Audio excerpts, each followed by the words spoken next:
Hi there.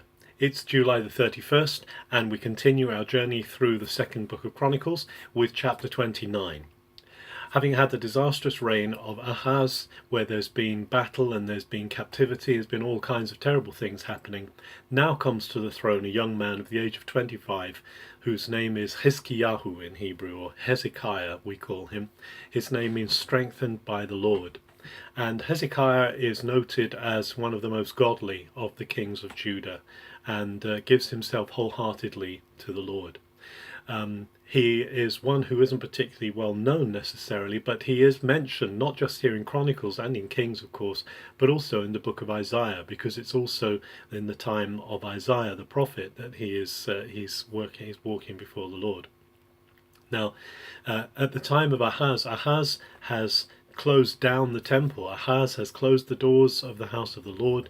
He's broken up the vessels of the house of the Lord. He's used the money to pay off Assyrians, and he's done all kinds of terrible things. But now, with the ascent to the throne of his son Hezekiah, that completely changes. Hezekiah's heart is after the Lord, and actually Hezekiah realizes that the terrible things that have been going on is because they've turned their backs on the Lord, and they've walked away from his covering, and he's taken his hand off them. So now Hezekiah wants to bring them back to the place of honor and worship of the Lord, and he does this by opening the doors of the temple and by inviting the Levites and the priests to come back. The three orders of the Levites and the priests therefore are told to sanctify themselves, to make themselves holy, to make themselves fit for the Lord's service, which they do. And then, having done that, they begin to repair the damage to the temple. They sanctify the temple. They bring out everything that is ungodly and unholy out of the temple.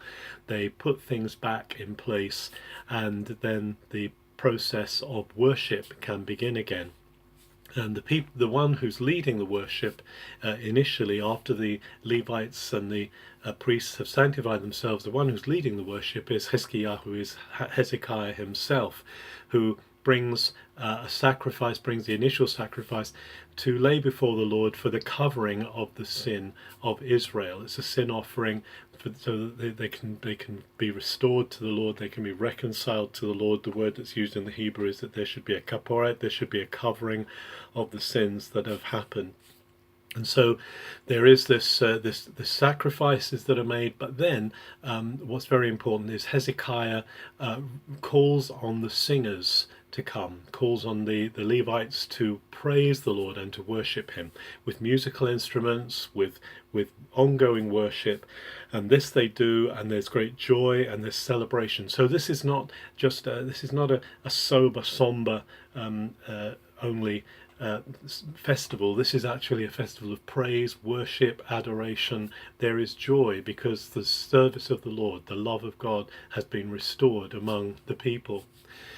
And then towards the end of the chapter, there's bigger sacrifices are made. The people are bringing sacrifice of thousands of sheep and oxen, and it says that there's so much sacrifice to be made that the priests are not able to do it all, and therefore they co-opt the Levites, they're not priests as such, they're not Kohanim, but they are of the priestly family, and so they bring them in. It says because not all the priests are yet sanctified, have yet gone through the rituals to make them holy to present before the Lord.